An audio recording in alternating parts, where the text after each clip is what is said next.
Hello everyone, and welcome back to Sleepless Campfire. Tonight, we travel into the forgotten back roads of America, places where light fades, and what remains are stories that refuse to die. Across these hills, rivers, and empty towns are accounts drawn from witness reports, police files, and archived broadcasts, each one verified, recorded, and retold in their own words. The tribal police departments that serve Native American reservations across this country operate in some of the most isolated and challenging environments in law enforcement. When they receive a call for a welfare check, a request to verify the well-being of someone who may be in danger, they often travel alone into vast territories where backup is hours away. Most of these routine checks end with reassurance and assistance, but some do not. What follows are 8 documented cases of tribal police welfare checks that crossed from routine duty into the realm of the unexplained.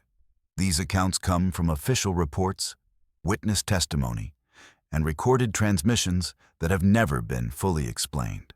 They represent moments when officers answered a call for help and found themselves confronting something beyond their training and experience. These stories span multiple reservations across different regions of the country, from the arid landscapes of the Southwest to the dense forests of the Pacific Northwest. What connects them is not just their disturbing nature, but the lingering questions they leave behind. In each case, officers arrived expecting to find a citizen in need of assistance, but instead encountered something that defied logical explanation. The files we'll examine tonight have been verified through multiple sources. Police reports, dispatch logs, and in some cases, audio recordings confirm the basic facts of each encounter. What remains unexplained is what exactly these officers witnessed during their welfare checks, and why some of them never returned.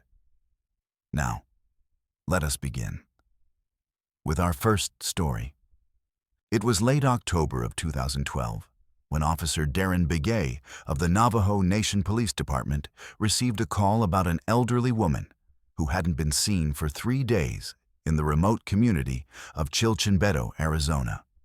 At 42 years old, Begay had served his community for over a decade, patrolling the 27,000 square miles of the Navajo reservation with quiet dedication. That evening, as the desert sun dipped below the horizon, he radioed dispatch to confirm his arrival at the isolated Hogan, where 78-year-old Eliza Tso lived alone. The transmission that came through to dispatch at 6:47 p.m. was normal in every respect.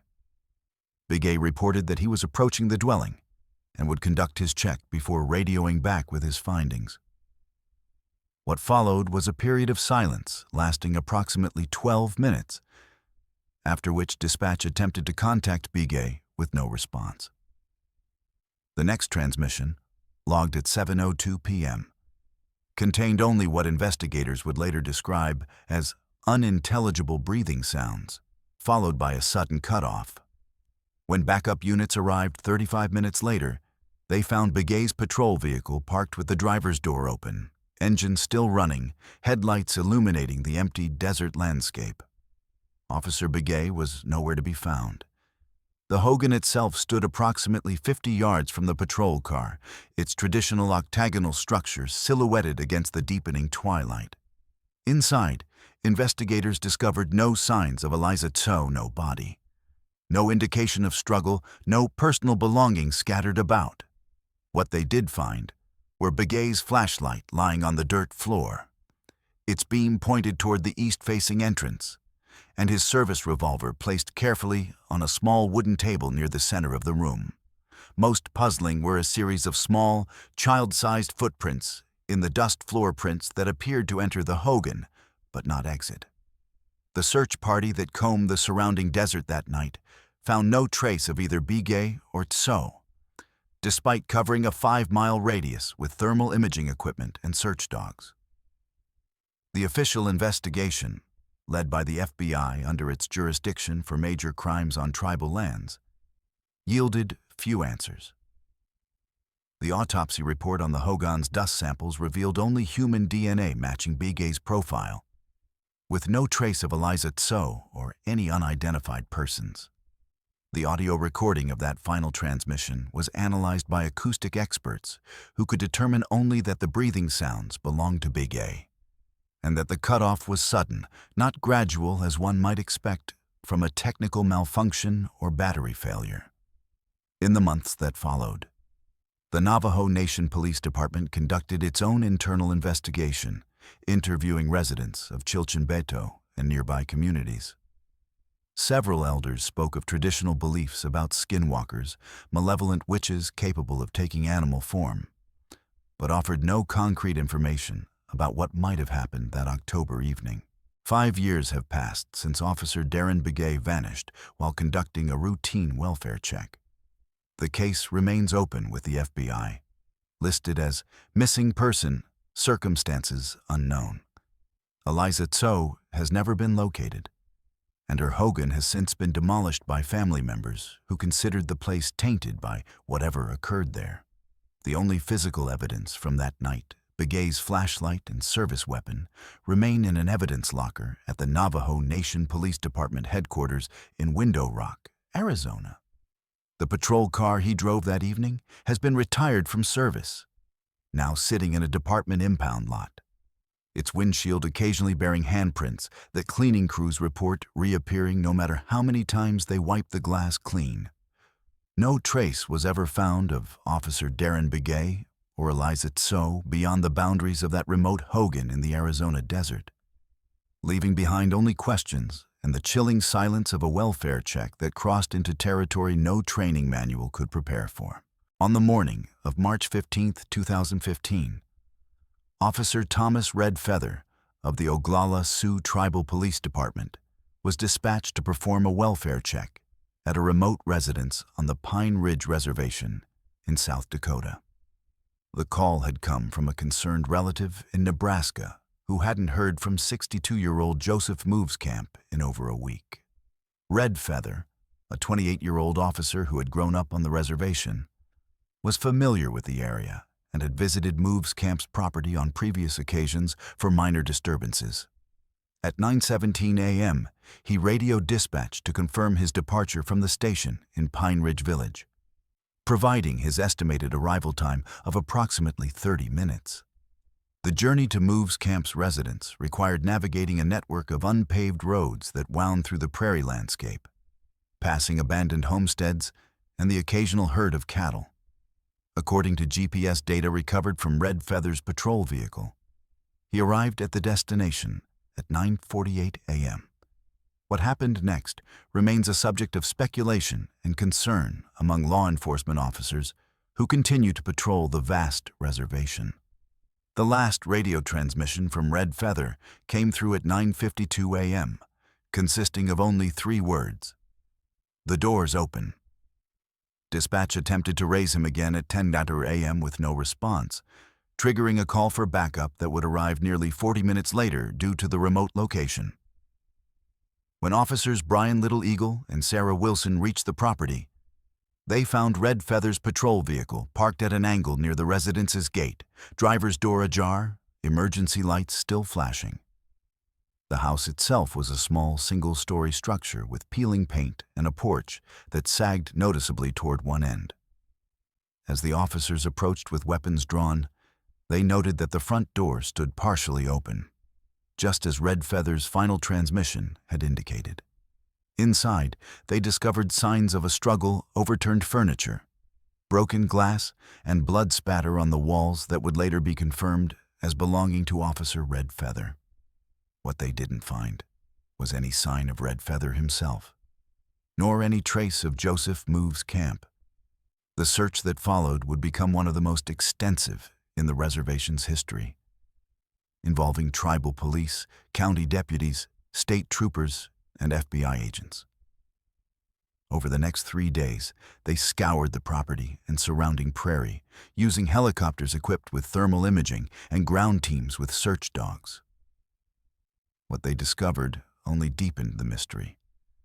A set of bare footprints leading away from the back of the house that appeared to belong to a child, a approximately size 6, with an unusually long stride that covered nearly 5 feet with each step.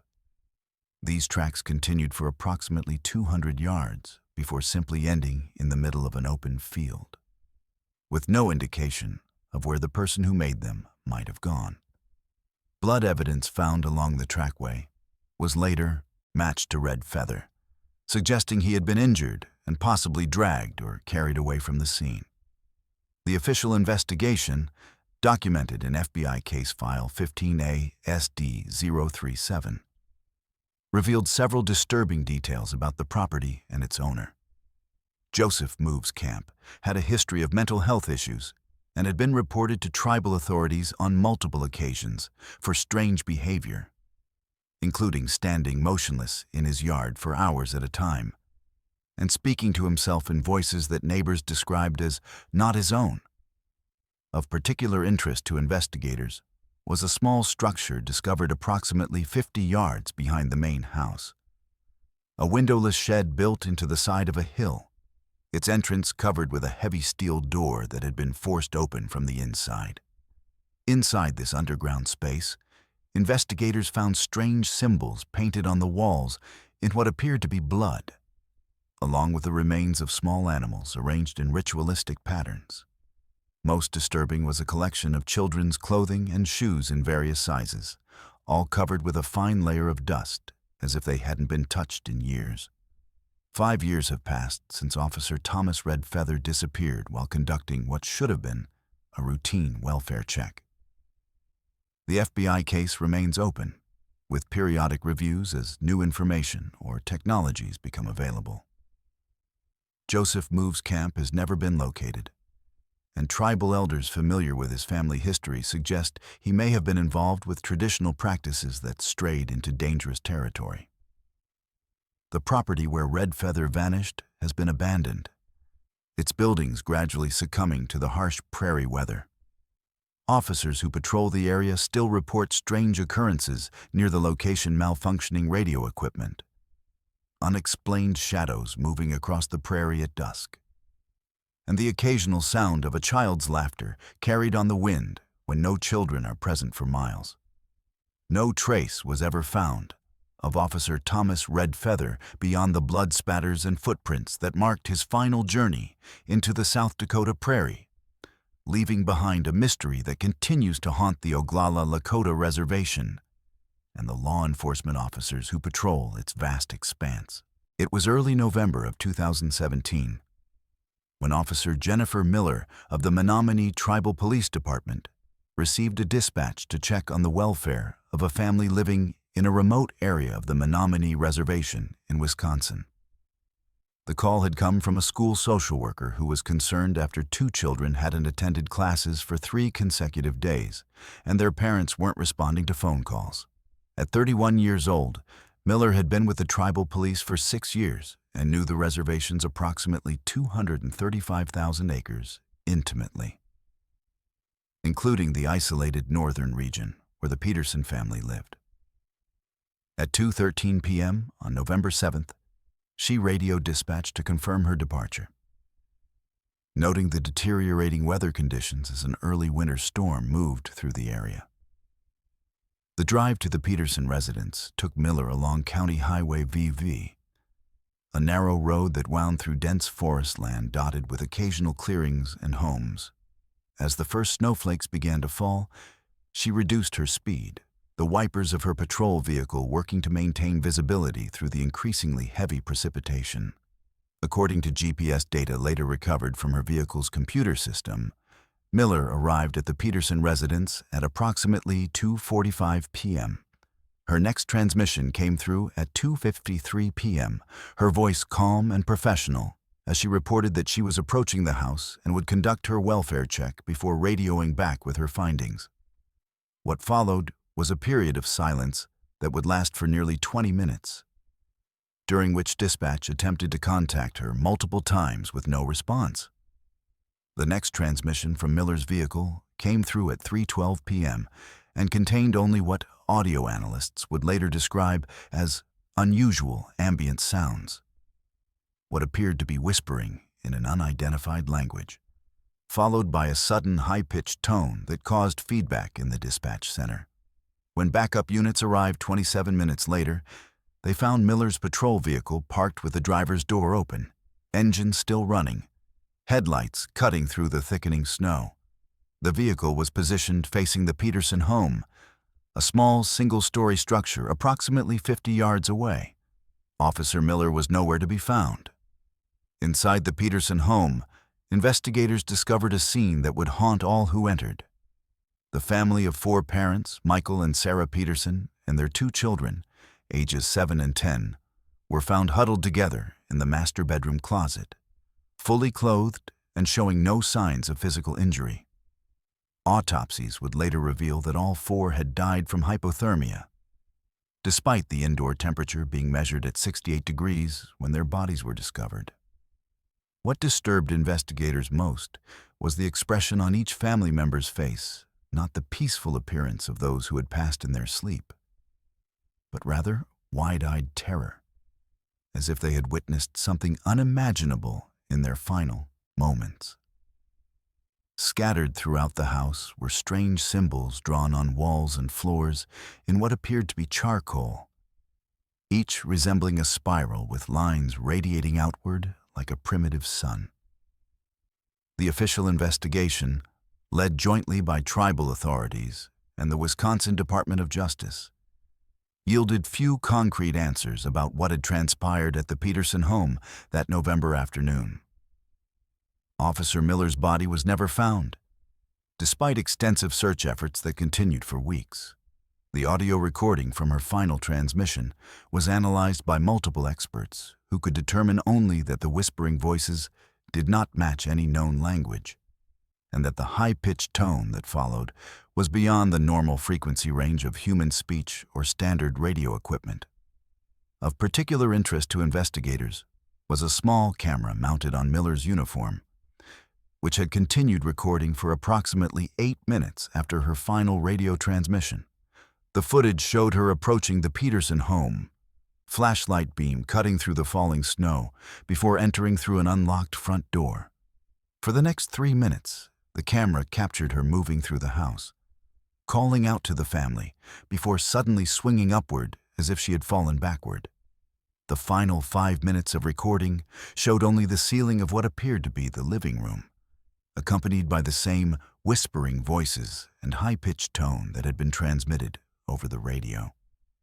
In the years since Officer Miller's disappearance, the Peterson home has been demolished, replaced by a small memorial that few visitors to the reservation ever see.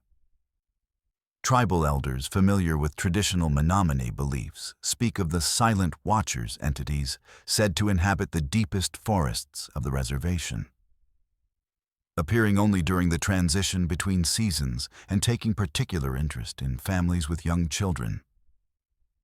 Whether these traditional stories have any connection to what happened that November afternoon remains a matter of speculation.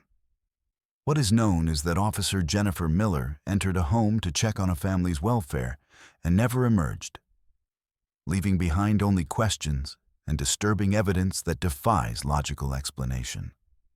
No trace was ever found of Officer Jennifer Miller beyond the 8 minutes of body camera footage that captured her final moments inside the Peterson home, a recording that continues to be analyzed by experts in search of answers that may never come. It was late August of 2019, during one of the driest summers North Dakota had seen in years, when Officer David Two Bears of the 3 affiliated tribes police department received what should have been a routine welfare check. At 39 years old, with more than a decade of service behind him, Two Bears was known across the Fort Berthold Reservation for his level-headed approach to crises and his deep familiarity with the nearly 1 million acres of rugged land he patrolled. From the oil fields stretching across Mandaree to the quiet stretches near Lake Sakakawea, he had come to know the reservation's winding roads, its people, and its unspoken stories with an almost instinctive ease. But nothing in his years of experience prepared him for the events that would unfold on August 29, 2019. Events that would leave investigators baffled, tribal elders uneasy, and an entire community haunted by whispers in a language no one could interpret. The welfare check request came from a neighbor living near 68-year-old tribal elder Henry Red Fox. The neighbor reported that Red Fox had not been seen in several days, that his dogs had grown uncharacteristically silent, and that something about the property felt unsettlingly still. It was enough to prompt dispatch to send an officer. At 4:23 p.m., Two Bears radioed in, confirming he was departing the station in Newtown and estimating an arrival time of roughly 45 minutes. His voice was calm and routine. He'd driven these roads hundreds of times. The sun still hung high above the horizon, the day was clear, and there was no indication, audible or otherwise, that anything out of the ordinary lay waiting for him. The drive westward took him across gravel roads lined with pump jacks that rose and fell steadily like iron creatures grazing against the plains. Dust swirled behind his patrol vehicle, carried by the warm prairie wind. As he drove deeper into the reservation's western reaches, the land began to change. The wide-open grasslands eventually gave way to the stark silhouettes of buttes and mesas that rose abruptly from the earth, shaped by centuries of wind erosion. The deeper he traveled, the more ancient the landscape seemed to become, as if the land itself were holding its breath. According to GPS logs later retrieved from his patrol truck's onboard computer, Officer Two Bears arrived at Henry Red Fox's property at 5:08 p.m. The mobile home sat alone in a clearing, 100 yards from where he parked. The surrounding area was still eerily still, and the only movement came from the late summer grasses brushing against the dry ground. At 5:16 p.m., he radioed dispatch again, announcing that he was approaching the residence and would report back once he completed the welfare check. His tone held no tension, no hint of fear. Dispatch acknowledged his transmission, and for the next several minutes, everything appeared perfectly normal. Then came silence. For 25 minutes, dispatch attempted repeatedly to contact Officer Two Bears. No response came through. Initially, the dispatchers assumed he was attending to a medical situation inside the home, or perhaps assisting Red Fox with something that required his full attention. But with each unanswered call, their anxiety grew especially since Two Bears was known for meticulous communication and rarely allowed radio silence to extend longer than absolutely necessary. At 5:41 p.m., a sudden burst of radio static jolted the dispatch center. The transmission that followed was unlike anything they had ever heard. Instead of English or even distorted speech, there came only faint, layered whispering voices overlapping each other in a cadence that was neither frantic nor calm, not human nor animal, but something indescribably alien. Audio analysts who later studied the recording described the sound as unidentifiable vocalizations mixed with rhythmic, wind-like patterns unrelated to any atmospheric conditions reported that day. Among the dispatchers present at the time, several later described feeling a physical chill crawl down their spines as the whispering continued for several seconds before abruptly cutting off again, leaving behind an unsettling quiet. Backup units were dispatched immediately. When they arrived 32 minutes later, the sun was already beginning to sink beneath the western horizon, turning the buttes into long, flame-colored silhouettes. Two Bears' patrol vehicle was found parked where the GPS indicated it would be engine still running. Driver's door open, radio active, but silent. His hat remained in the passenger seat. His duty belt still hung from a hook in the truck. But the officer himself was nowhere to be found. The vehicle faced directly toward Red Fox's mobile home, which stood motionless against the dimming sky, its windows completely darkened.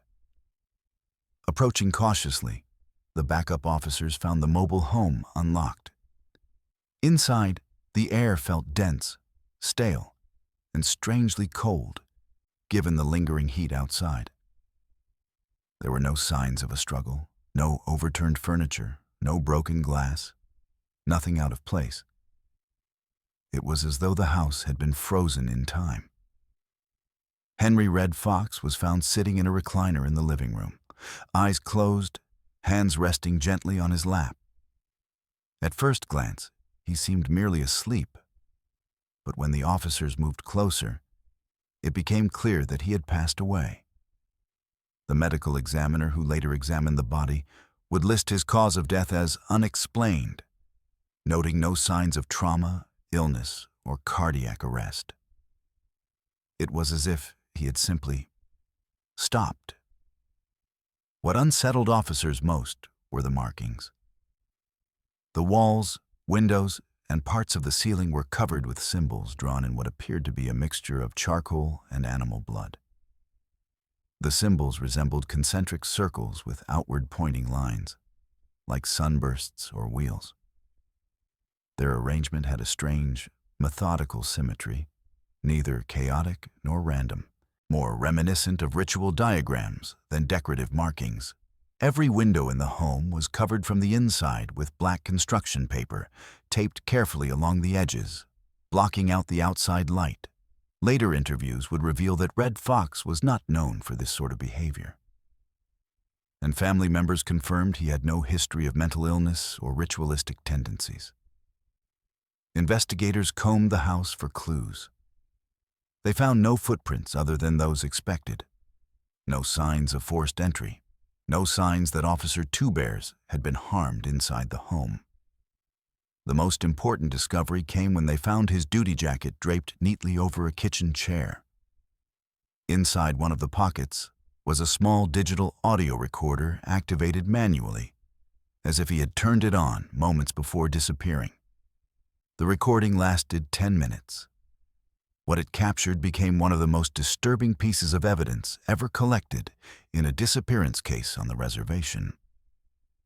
It began with the soft crunch of footsteps as Two Bears approached the home. He knocked, waited, then called out in a calm tone, identifying himself as tribal police. A metallic click indicated he opened the unlocked door and stepped inside. His breathing was audible, steady, professional, unhurried. When he discovered Red Fox's body, he spoke softly as if trying to awaken him. A long pause followed. He began to say something into his radio, perhaps attempting to report the elder's condition, but the words were cut short. For nearly 3 minutes, the recording captured only silence. Not true silence, there was an uncanny absence of everyday sounds. No wind, no insects, no mechanical humming from appliances, nothing. The kind of silence that feels too perfect, too absolute, as if the home itself were holding its breath. Two Bears could be heard shifting uneasily. At one point he murmured to himself, "Why are the windows covered?" His voice was low, confused. Then the first whisper appeared. It was faint, distant, as if coming from somewhere deep within the walls of the home. The whispering did not match any language. Its tones rose and fell in rhythmic, almost chant-like sequences. Two Bears reacted instantly. His breathing quickened.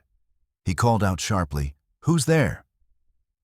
The whispering intensified, multiplying into overlapping voices that layered over one another in strange harmonic distortions. Suddenly, a rushing wind filled the house. The audio suggested the wind was circling him, pulling through the narrow spaces like air forced through a sealed cavity. Weather records confirmed there had been no wind gusts in the area that day, and nothing about the structure of the mobile home could have produced such a sound naturally.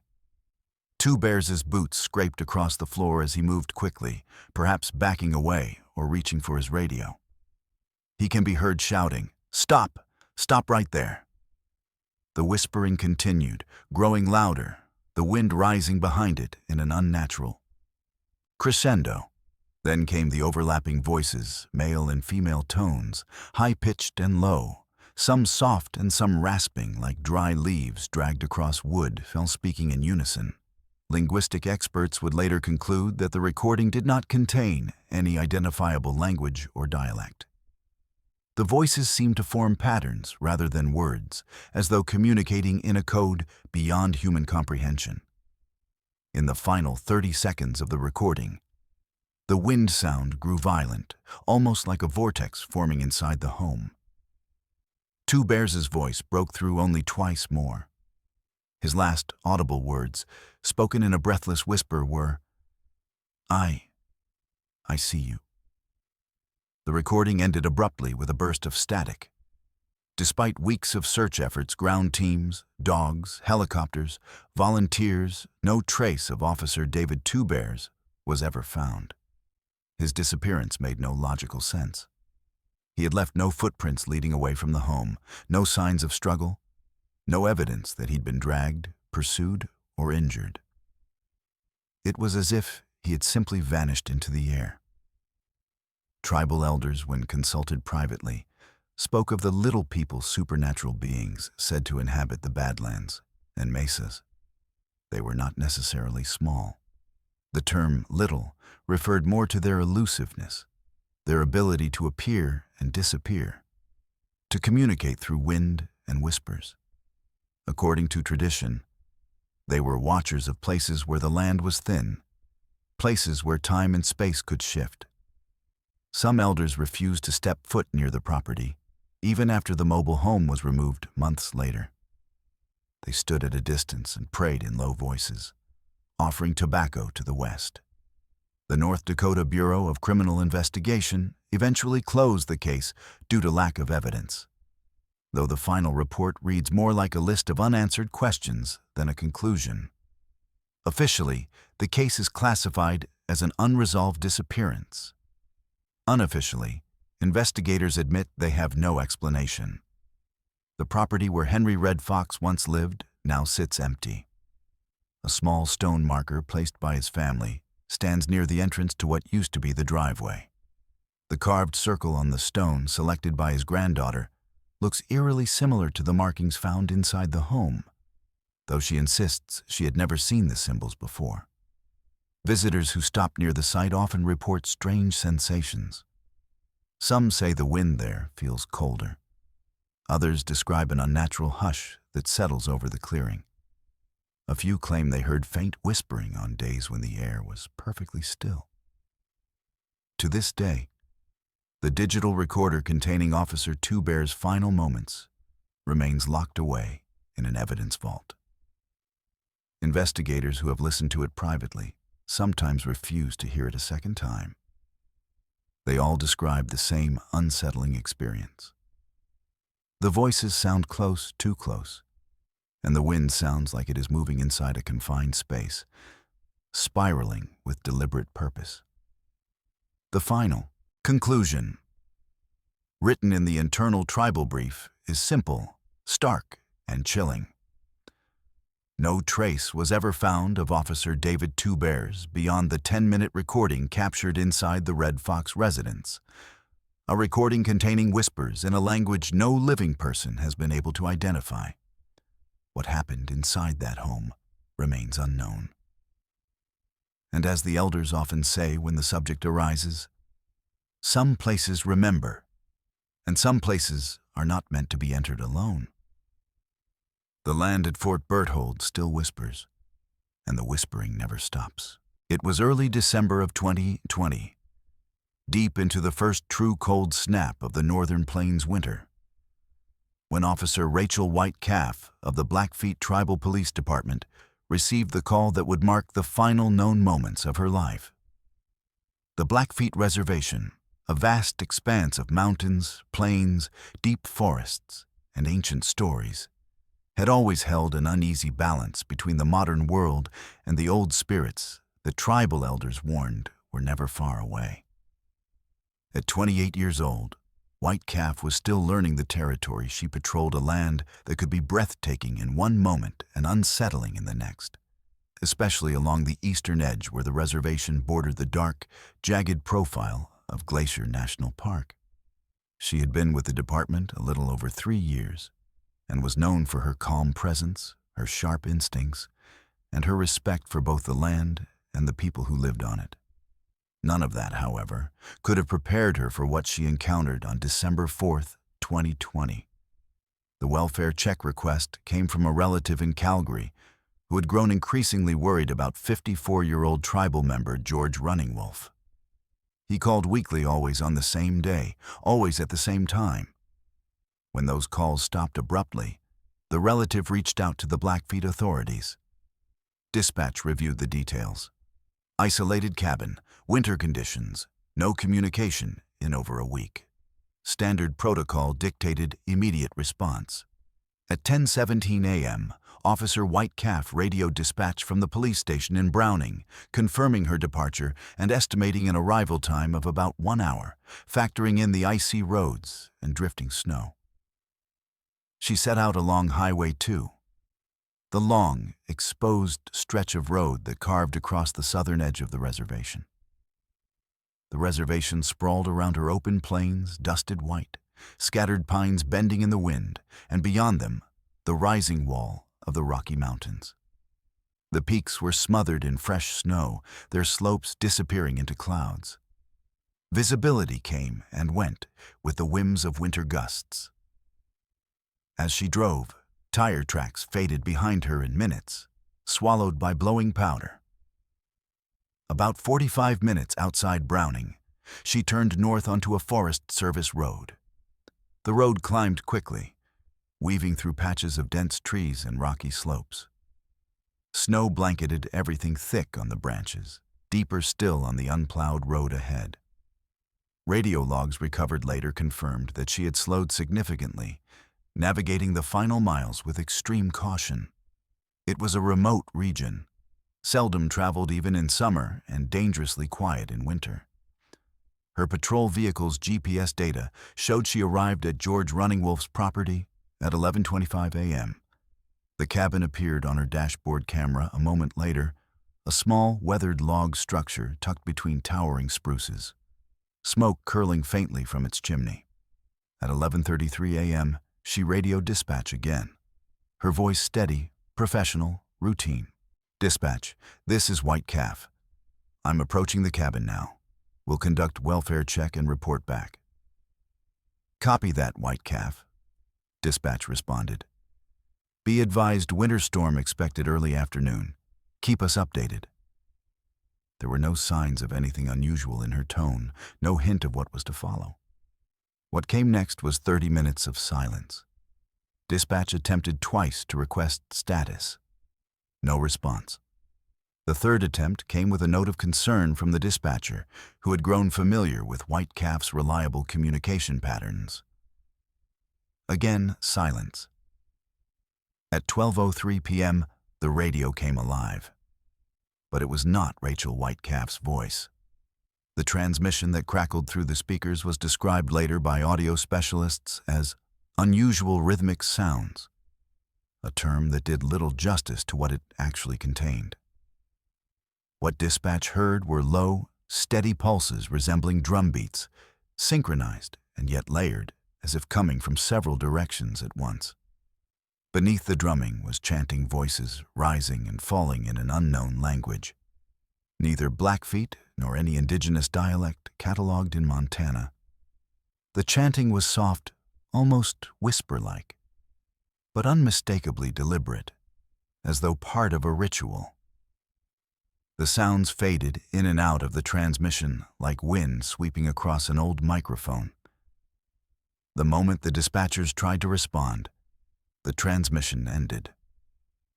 Backup was sent immediately. It took 38 minutes for the nearest units to reach the cabin, delayed by worsening snowfall and deteriorating road conditions. The officers arrived to find Whitecalf's patrol vehicle parked at the mouth of the driveway, driver's door open, engine still running, headlights casting beams of pale light across the frozen yard. The front of the vehicle faced northeast toward the cabin 75 yards away. There were no footprints leading away from the patrol vehicle. The snow was undisturbed except for the faint depressions of White Calf's boot prints leading toward the cabin. Inside the vehicle, her radio was active but silent. The heater hummed. Her gloves and hat remained on the passenger seat. Nothing else appeared out of place, no signs of struggle, no trace of anyone else. The officers followed the tracks through the snow, approaching the cabin cautiously. Smoke still rose from the chimney, suggesting someone had tended the fire recently. The front door was closed but unlocked. When they entered the cabin, they immediately sensed that something was not right. The interior was warm, far too warm. The fire burned vigorously in the wood stove, casting flickering yellow light across the log walls. A half-empty mug of coffee sat on the kitchen table, still faintly steaming. A coat hung neatly by the front door. A pair of boots rested beside it. And George Running Wolf was sitting in the corner. He sat in a simple wooden chair, facing the wall. At first glance, he seemed merely asleep. But when one of the officers touched his shoulder, the truth became apparent: he was dead. His eyes were closed, his expression peaceful, his posture unchanged from how he must have been sitting when he breathed his last breath. The cause of death would later be recorded as unexplained. What drew the investigators' immediate attention, however, were the markings on the floor around the chair. Circles, lines, spirals, shapes drawn in ash taken from the wood stove, arranged with careful precision. The patterns did not match Blackfeet ceremonial symbols, nor did they resemble any known indigenous artwork or ritual structure in the region. The symbols radiated outward like a map or a diagram, a complex configuration that no one present could decipher. Then came the photographs.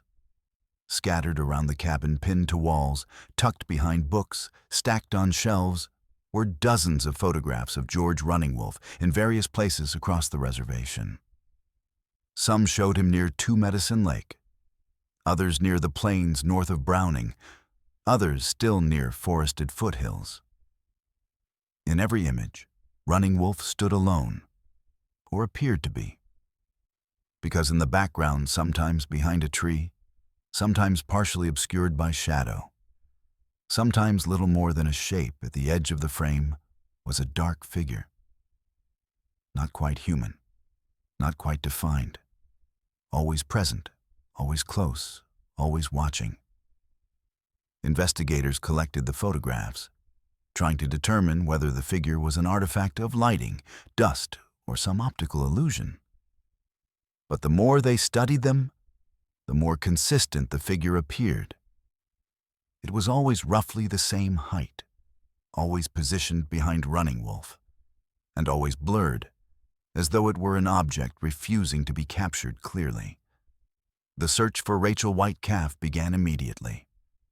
Officers fanned out through the surrounding forest, calling her name, checking for signs of a struggle, footprints, dropped equipment, anything. Snow fell steadily, erasing potential clues. Darkness approached early. They found nothing. White Calf's body camera footage, however, offered investigators a partial window into her final recorded moments. The footage began with her exit from the patrol vehicle, her breath fogged in the cold air. She approached the cabin with deliberate steps, announcing herself before pushing the door open. Her voice was clear and steady. She discovered Running Wolf's body and attempted to wake him, then checked for vital signs. Her expression changed gradually from confusion to concern to something bordering on fear. She spoke softly into her radio, though that portion of audio never reached dispatch. Then the camera shifted. Investigators reviewing the footage noted that the camera did not seem to move because of White Calf turning her body. Instead, the angle changed abruptly, swinging toward the shadowed corner of the living room opposite where Running Wolf sat. There was nothing obviously visible in the corner, nothing that should have drawn her attention. But something had. For the final 10 minutes of the footage, the camera remained fixed on the corner. The shadows there seemed to waver, stretch, contract, and shift in ways inconsistent with the natural movement of light. It was as if the darkness itself were alive, breathing, expanding, shrinking. Audio recorded soft, rhythmic pulses similar to the drumming heard in the final radio transmission. The chanting could also be heard faintly, rising and falling like a distant echo, as though multiple voices were layered atop one another in a pattern that suggested intent. White Calf did not speak during those 10 minutes. Not a single word.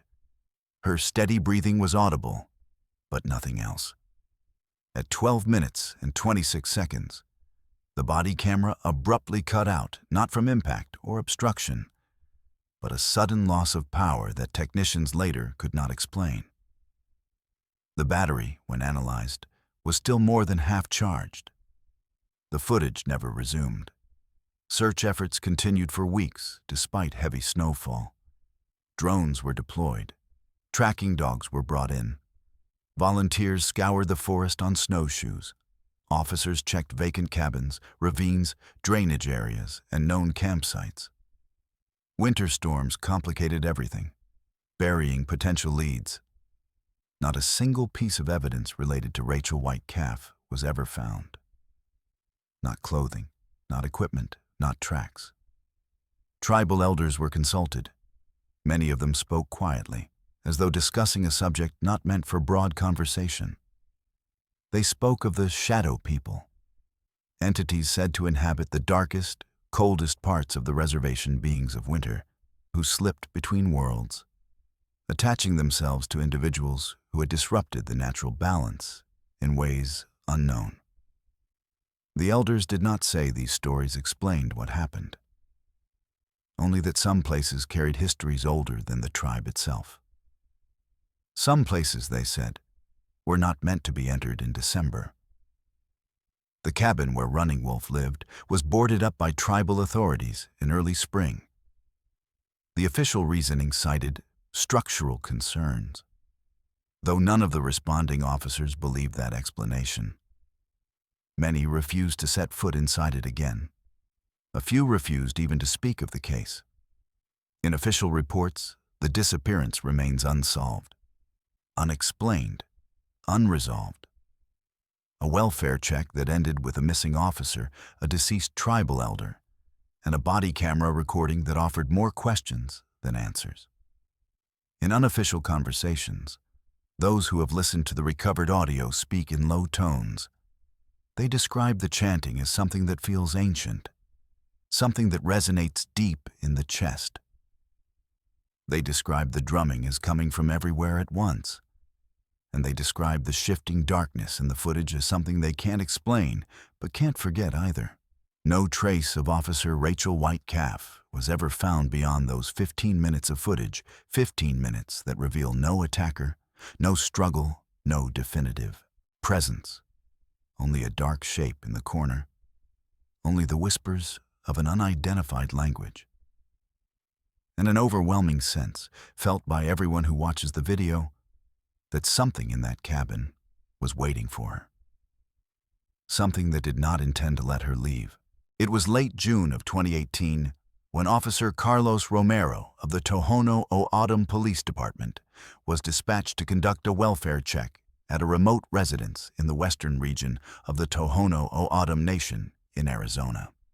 The call had come from a concerned relative in Tucson who hadn't heard from 71-year-old Maria Santiago in nearly a week, and noted that her usually punctual daily phone calls had stopped abruptly. At 34 years old, Romero had been with the tribal police for 8 years and was familiar with the vast desert territory he patrolled, including the isolated western region that bordered the Organ Pipe Cactus National Monument.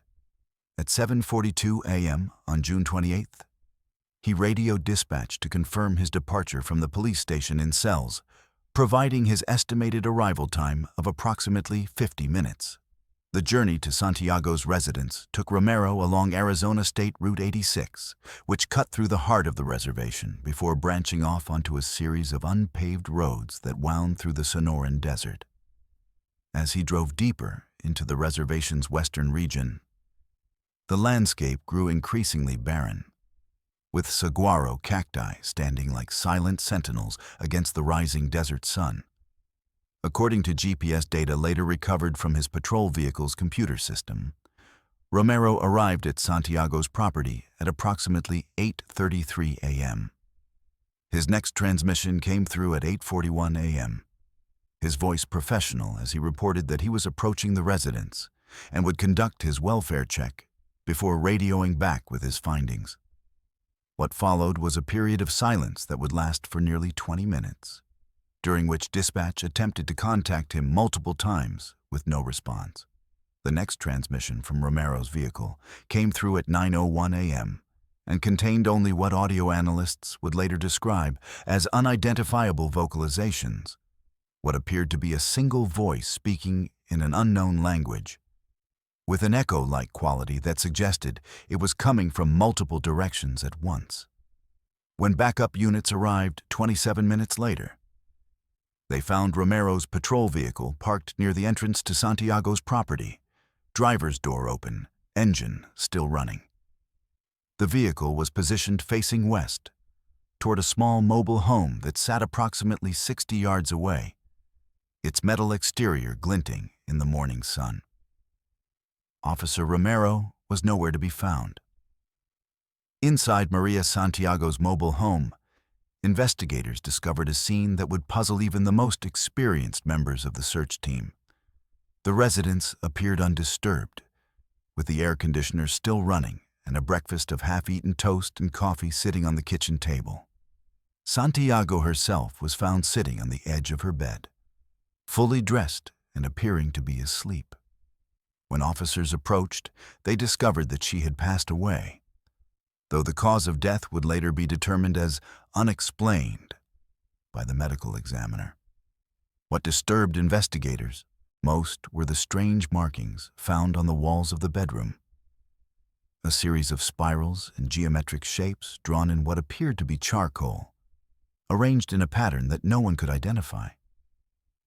Even more puzzling were the numerous mirrors found throughout the home, each covered with a thin layer of dust except for strange handprints that appeared as if someone had recently wiped them clean. The official investigation, led jointly by tribal authorities and the Arizona Department of Public Safety, yielded few concrete answers about what had transpired at Santiago's home that June morning. Officer Romero's body was never found, despite extensive search efforts that continued for weeks, hampered by the extreme summer heat of the desert. The audio recording from his final transmission was analyzed by multiple experts who could determine only that the voice did not match any known language, and that the echo-like quality was inconsistent with the acoustics of a small mobile home. Of particular interest to investigators was a small digital recorder found in Romero's pocket, which had been activated manually and continued recording for approximately 12 minutes after his final radio transmission. The audio captured his approach to the mobile home, his entry through an unlocked door, and his discovery of Santiago in the bedroom. What followed were several minutes of him attempting to wake her, before the sudden onset of the mysterious voice that seemed to come from everywhere at once, growing progressively louder until the recording abruptly ended. In the months since Officer Romero's disappearance, the mobile home where Maria Santiago lived has been removed from the property, which now stands empty except for a small wooden cross placed by family members. Tribal elders familiar with traditional Tohono O'odham beliefs speak of the echo people entities said to inhabit the desert during the hottest months of the year, communicating through reflections and mirrors and taking particular interest in those who live alone. Whether these traditional stories have any connection to what happened that June morning remains a matter of speculation. What is known is that Officer Carlos Romero entered a home to check on an elderly woman's welfare and never emerged, leaving behind only questions and disturbing evidence that continues to baffle investigators. No trace was ever found of Officer Carlos Romero beyond the 12 minutes of audio recording that captured his final moments inside Maria Santiago's mobile home. A recording that contains a voice in a language no linguist has been able to identify. It was early January of 2021 when Officer Michael Blackhorse of the Rosebud Sioux Tribal Police Department was dispatched to conduct a welfare check at a remote residence on the Rosebud Reservation in South Dakota. The call had come from a concerned neighbor who hadn't seen 45-year-old Daniel Brown Eagle for several days and noted that his usually well-tended driveway was untouched by the recent snowfall. At 36 years old, Blackhorse had been with the tribal police for 9 years and was familiar with the vast prairie territory he patrolled, including the isolated northern region where Brown Eagle lived. At 2:15 p.m. on January 8th, he radioed dispatch to confirm his departure from the police station in Rosebud, providing his estimated arrival time of approximately 40 minutes, given the winter road conditions. The journey to Brown Eagle's residence took Blackhorse along BIA Highway 33, which cut through the heart of the reservation before branching off onto a series of county roads that wound through the snow-covered prairie. As he drove deeper into the reservation's northern region, the landscape grew increasingly barren, with frozen fields stretching to the horizon under a gray winter sky. According to GPS data later recovered from his patrol vehicle's computer system, Blackhorse arrived at Brown Eagle's property at approximately 2:56 p.m. His next transmission came through at 3:04 p.m., his voice steady as he reported that he was approaching the residence and would conduct his welfare check before radioing back with his findings. What followed was a period of silence that would last for nearly 25 minutes, during which dispatch attempted to contact him multiple times with no response. The next transmission from Blackhorse's vehicle came through at 3:29 p.m. and contained only what audio analysts would later describe as unusual ambient sounds. What appeared to be footsteps crunching in snow, accompanied by a low humming noise that seemed to fluctuate in pitch. When backup units arrived 33 minutes later, they found Blackhorse's patrol vehicle parked near the entrance to Brown Eagle's property. Driver's door open, engine still running. The vehicle was positioned facing north, toward a small frame house that sat approximately 80 yards away, its windows dark against the afternoon sky. Officer Blackhorse was nowhere to be found. Inside Daniel Brown Eagle's house, investigators discovered a scene that would trouble even the most experienced members of the search team. The residence appeared undisturbed, with the furnace still running and a mug of hot chocolate sitting on the kitchen table. Brown Eagle himself was found sitting in a wooden chair in the living room, fully dressed and appearing to be asleep. When officers approached, they discovered that he had passed away, though the cause of death would later be determined as unexplained by the medical examiner. What disturbed investigators most were the footprints found. Throughout the home, a series of tracks in the dust on the floors that appeared to belong to someone with unusually small feet, approximately size 5, with an irregular pattern that suggested an unusual gait. Even more puzzling were the footprints found outside the house, a set of tracks that led from the back door to a nearby tree line approximately 200 yards away, where they simply ended in the middle of an open field, with no indication of where the person who made them might have gone. The official investigation, led jointly by tribal authorities and the South Dakota Division of Criminal Investigation, yielded few concrete answers about what had transpired at Brown Eagle's home that January afternoon. Officer Blackhorse's body was never found, despite extensive search efforts that continued for weeks, hampered by increasingly harsh winter weather. The audio recording from his final transmission was analyzed by multiple experts who could determine only that the footsteps were inconsistent with normal human gait, and that the humming noise did not match any known mechanical or natural sound. Of particular interest to investigators was a small body camera worn by Blackhorse, which had continued recording for approximately 15 minutes after his final radio transmission. The footage showed his approach to the house, his entry through an unlocked door, and his discovery of Brown Eagle in the chair. What followed were several minutes of him attempting to wake Brown Eagle, before the camera suddenly turned toward the back door, where it remained focused for the final 10 minutes of recording, capturing only what appeared to be the door opening and closing on its own, despite no visible wind or draft. In the months since Officer Blackhorse's disappearance, the house where Daniel Brown Eagle lived has been boarded up by tribal authorities, who consider the site potentially hazardous due to unexplained structural issues. Tribal elders familiar with traditional Lakota beliefs speak of the little people entities said to inhabit the prairies and forests of the reservation, appearing only during the winter months and leaving behind tracks that suddenly end as if they have vanished into thin air. Whether these traditional stories have any connection to what happened that January afternoon remains a matter of speculation.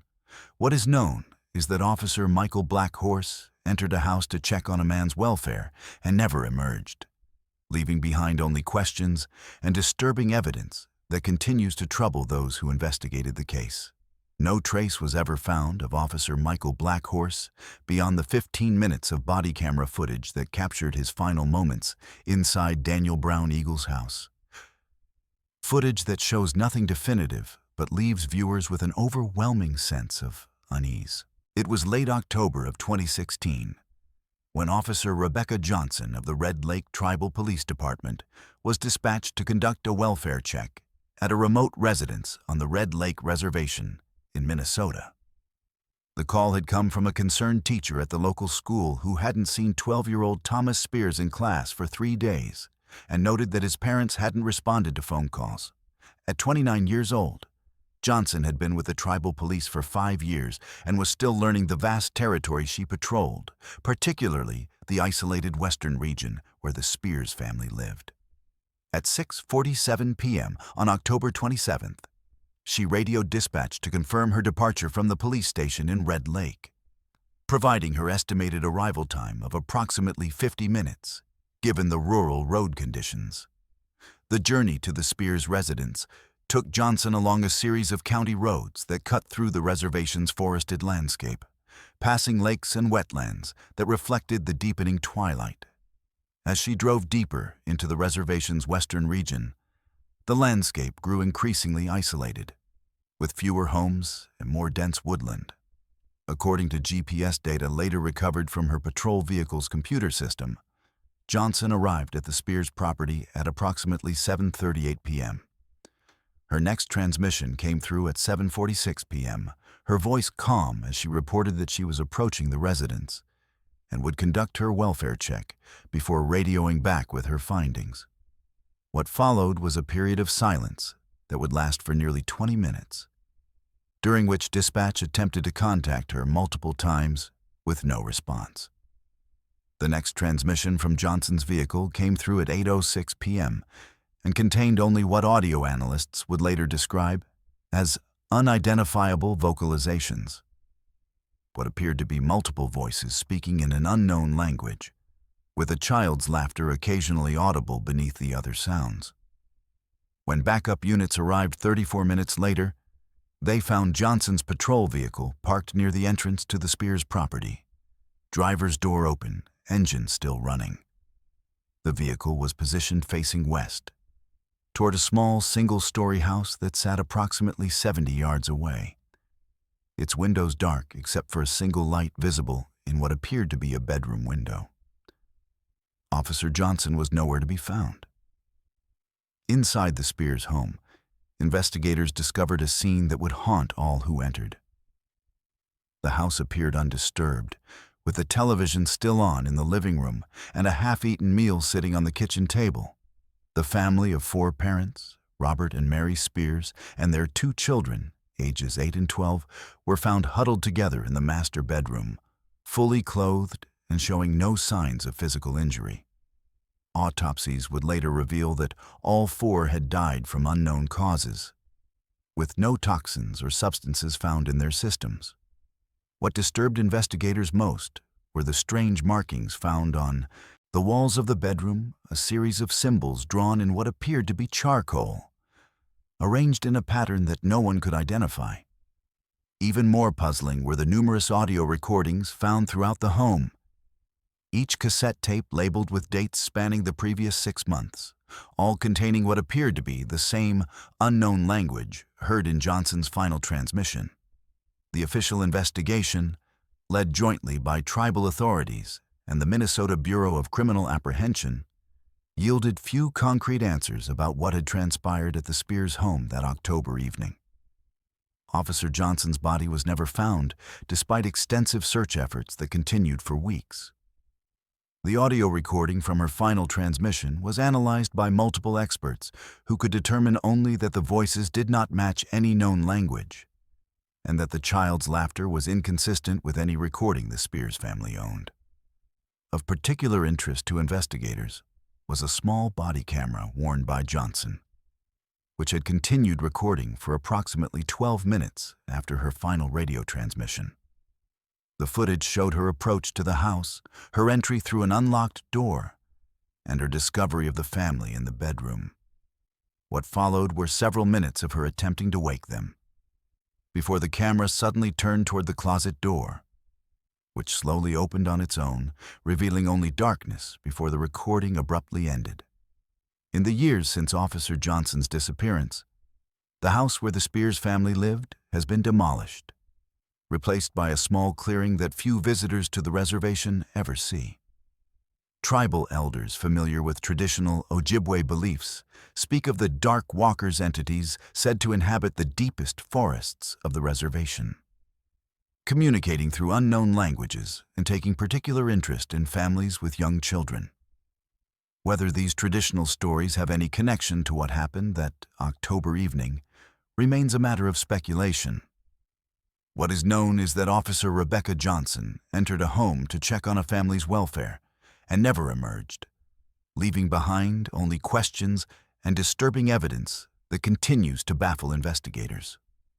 No trace was ever found of Officer Rebecca Johnson beyond the 12 minutes of body camera footage that captured her final moments inside the Spears home, footage that shows nothing definitive but leaves viewers with an overwhelming sense of dread.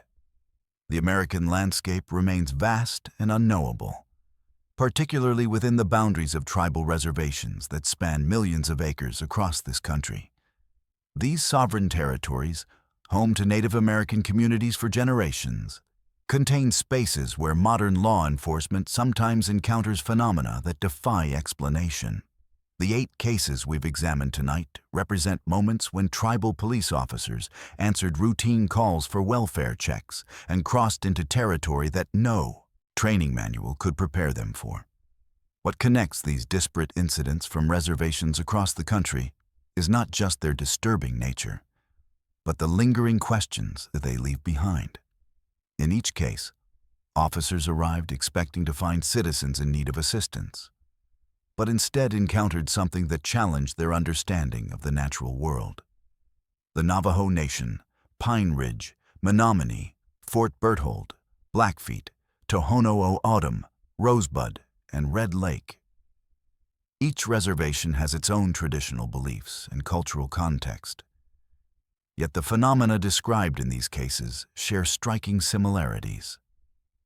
Unknown languages, strange symbols, unexplained sounds, and the sudden disappearance of trained law enforcement officers who were simply doing their jobs.